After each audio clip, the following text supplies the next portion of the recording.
Are you excited? You should be. Good evening, and thank you for joining the Abe Watson Show, the Mastermind series. I'm your host, Abe Watson, Chief Mastermind of the Entre Group.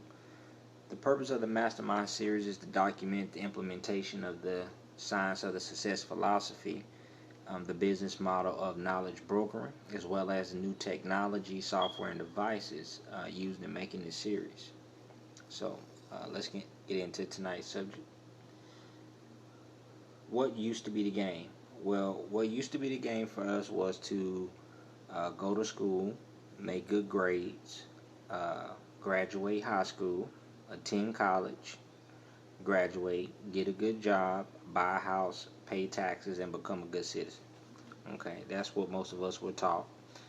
So, from grade school on up, you're trained to think a certain way, how to act a certain way, behave a certain way, because that was the way that you had to play the game in order to be successful in it. Okay, meaning to graduate high school, graduate college, get a good job, buy a house, pay taxes, and be a good citizen. Okay, so that's what used to be the game. And what's the results from us playing that game? Okay, well, millennials are ages 18 to 37 years old. So if you're 18 to 37, then this video pertains to you. 52% of the millennials have less than $1,000 in savings. 16% of millennials have $20,000 in savings. Millennial 2019 unemployment rate reached as high as 9%, and 1 in 3 millennials owns a home. Okay, and the average student loan debt is $30,000. So that means from playing that old game of going to school, making good grades, going to college, getting a job, buy a house, paying taxes, from playing that game, this is the position that 52% of millennials find themselves without $1,000 in savings. 9% find themselves unemployed. Only 1 in 3 of millennials owns a home. Our average student loan debt is $30,000, and only 16% of millennials have more than $20,000 in savings. So, what else do we get from playing this game? We got fake money, fake assets, and fake teachers. Okay, so our money isn't real. It's fiat currency. It's printed every day and put out into circulation. There's a whole conversation about our money. We have fake assets, meaning people believe that their car is an asset, that their house is an asset, and those are actually liabilities. And that's all because of what we were taught playing this old game. And we were taught that because we had fake teachers who didn't know the rules of the game, who didn't actually work in the fields that they were teaching. They were just teaching from a book and a manual, which if you just read the same book or manual yourself, you would know as much as they do, but how you apply that information is what would differ you from the fake teachers that we had. So we got fake money, fake assets, and fake teachers. We also got $1.5 trillion student debt bubble, meaning collectively every American that has a student loan to their name, it equals $1.5 trillion, and according to the in-home debt guidelines, student debt for individual is more than their credit card debt, mortgage debt, and automobile debt combined. Okay, so that means their student loan debts they owe more on student loan debts than their credit cards, auto loan, and their home loan put together. So that's how big that debt bubble is. We also have $23 trillion national debt, which I attached a link for the U.S. debt clock that you could take a look and see how much the debt is going up per second every day. Okay, and it's important to understand the national debt, when you learn about money, which is fake money, but that's something that you want to be aware of too. And over 500,000 Americans are homeless. So if this is the game we're supposed to play, and our money is fake, and the assets are fake, and we're being taught by fake teachers. We got a $1.5 trillion student debt and a $23 million national debt, and over 500,000 Americans are homeless. Then why should we keep playing the same game that we've been playing of going to school, making good grades, just to get a good job, buy a house, pay taxes, and be a good citizen? Okay, that's not the game that we should be playing anymore. So what game should I be playing? Well, the game you should be playing is the double money game. Okay, double money game is the whole purpose of even making money. That's the name of the game. So self-education is going to be key to playing the double money game, because the school system is not going to teach it to you. You can't really look at family members and friends to teach it to you, because sometimes they don't know. So it is self-education, and and it has a lot to do with the type of people that you're around, and who introduces these type of things to you when it comes to entrepreneurship, money, things of that sort. So the double money game is a game that you should be playing. So what are the rules to the game? Well, these are a couple of pointers and rules to the money game, as well as the path of wealth, and part of the science of the success philosophy. You got the 20 rules of money, the 7 cures for a lean purse, and the 5 laws of gold. So studying those rules, those principles, and those laws will position you better to understand the rules of the game, so that now you know that you're playing the double money game. These are the rules of the game. Now you could take a different approach and see if you find better success in the things that you're already doing. Now that you're looking at things, you change your perspective, you change your mindset, you know the rules, you know the game, and you have some guidelines to help you with these videos that you can find on YouTube. And 20 Rules of Money on YouTube, and the 7 Cures of a Lean Purse, and the 5 Laws of Gold, that can be found on YouTube as well, which is from the book The Richest Man in Babylon.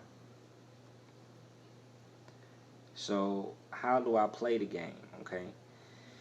Well, to play the game, you got to follow the 20 rules of money. Okay. When you're learning about the 20 rules of money, you'll see a quadrant that's in the rules of money that looks like this.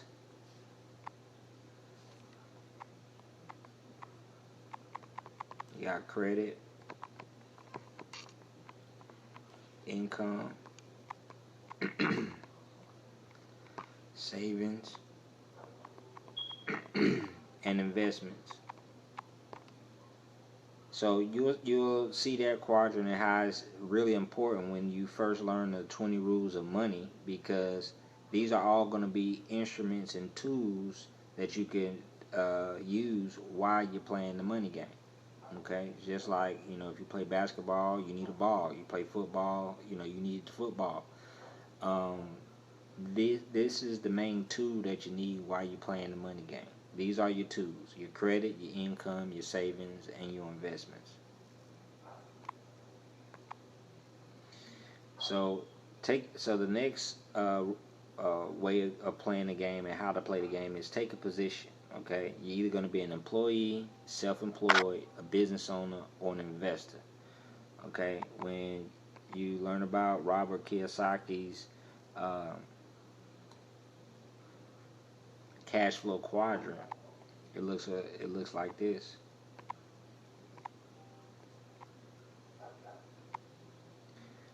You have your E's, your S's, your B's, and your investors. So depending on what position that you take, you may start out as an employee. Okay, so how are you going to increase your income? How are you going to lower your expenses? How are you going to continue to be that employee? Because you might like your job and what you're doing, but how can you use these tools and tips on how to make being an employee the best experience for you if that's where you actually want to stay. But you want to move, or you want to move to this quadrant, to self-employed. Okay, how are these tools going to help you become better at being in self-employed, increasing your income, learning new skills and trades. Once you've made a new income, you move over to becoming a business owner, and now you can employ people. Okay, now that more people are working for you, you making more money, you can now move down into this quadrant where you're investing money. That's when you start taking vacations, and your money keeps coming in even while you're on vacation. All right, so that's what you'll learn from Robert Kiyosaki's cash flow quadrant. All right, so I'm not going to go over all the principles of the 7 cures of a lean purse except for the main two, which is your income and your expenses. Okay, you got to know how to increase your income. How do you increase your income? You learn new skills, pick up a second job, start a business on the side. The fastest way that I've discovered is to go into sales.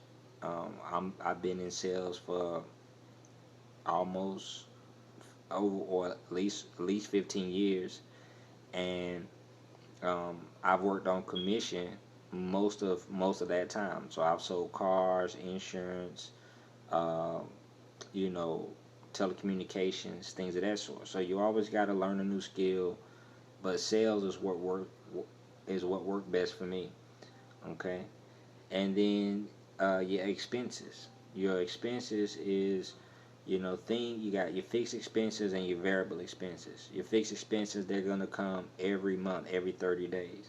But even in that, still renegotiate those monthly services to ensure that you're getting the best prices for them, because that's gonna increase your income.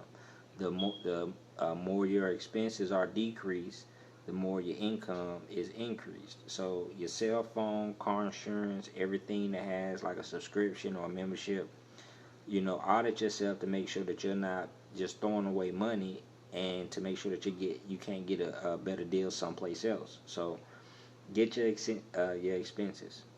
Um, really assessing true assets. Okay, true assets and true liabilities. What are your true assets? What are your true liabilities? Because a lot of people don't even know how to correctly identify those items. So um, that's another thing that you can do to help assess your current situation. Now, once you've done it for yourself as an individual, now you can start to build your money team to even maximize your position while you're playing the double money game. Okay, and I'll explain what the money team is. All right, the money team, these fellas right here. That's who your money team is.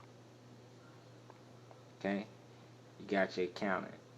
Okay, your accountant, that's who you're going to speak to about your taxes, your deductions, you know, how to position your LLC to make sure you're getting the best tax credit as a business owner and as an employer. Um, he's also going to just maximize. He's going to maximize and protect your money. Okay, taxes, etc. Your attorney. Your attorney's going to make sure you're doing everything lawful, whether you're an individual or a business. As an individual, you might want to look at things like your will, your last testament, your estate planning, um, such as your trust and who your beneficiaries are going to be, and things of that sort. That's where your attorney is going to help with all of that. You get your real estate broker or real estate agent, because as you start building this nest egg by following the principles of fattening that purse and making your treasure work for you, real estate is going to be the quickest thing and the best thing to get into. So you want to have a real estate broker or agent to give you some insight to real estate investment, okay, or REI. That's going to be a real estate investment income. Okay, your insurance agent, which is also part of your money team, they're going to help protect what you have already established and what you have already worked hard for, and what you're going to earn in the future. So your insurance agent is going to help you out with, protecting you and your family, as well as um, generating generational income by different offerings that's different from your 401k or pension plans and things of that sort. You're also going to get a financial advisor.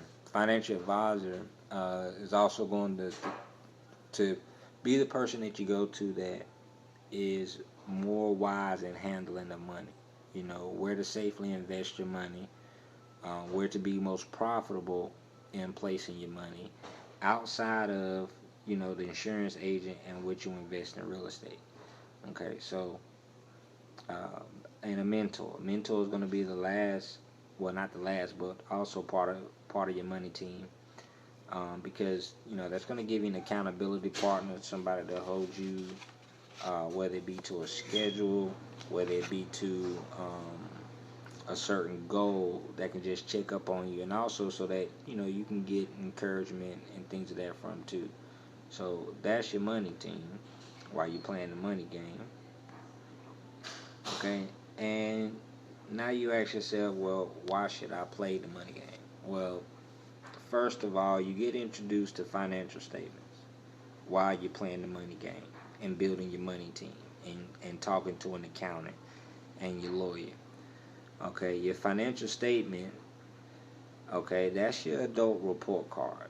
That tells you how well you've been playing, the game.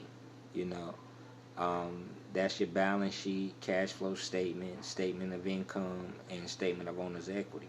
Once you start filling out those type of documents and statements, then it really puts into perspective how much income you're making. How does your cash flow, meaning where does your money go to and where it's coming from? Are you working for your money or is it working for you? Okay. Your balance sheet helps with your budgeting, which is your income and expenses, and the statement of owner's equity basically shows you where you stand. Meaning, basically, if you kind of die today, what's your net worth? You know, some people don't even know how to calculate their net worth, or even begin to. Some people just guess, oh, I'm worth this, or I'm worth that. But this is how um, people derive their net worth off of the balance sheet, cash flow statement, statement of income, and statement of owner's equity. Now, once you start applying those principles, knowing the game, you know the rules to the game. Now you don't have as many questions in your mind like, why is it so hard for me to get ahead, or how is it that this person got rich or that person got rich? Because you now have, some the bare bones that you can add meat to, and that builds your self confidence. Knowing that you have peace of mind, that your money's your money is protected, that your house is protected, that you have something passed down to your children in case something happens to you. Okay, that's why knowing how to play the money game and why you should play. It's going to help with your self confidence. Now, also when you start playing the money game, it's going to activate the laws of attraction, which leads to other opportunities. And the more you start to save money, in which those are in the principles, the 7 cures to cure lean pocket and the 5 laws of gold. Once you start saving your money, putting it in the hands of the people that know how to work with it, being profitable, then protecting that treasure, and then keep it working for you. It's going to bring more opportunities. It's going to bring more money to you.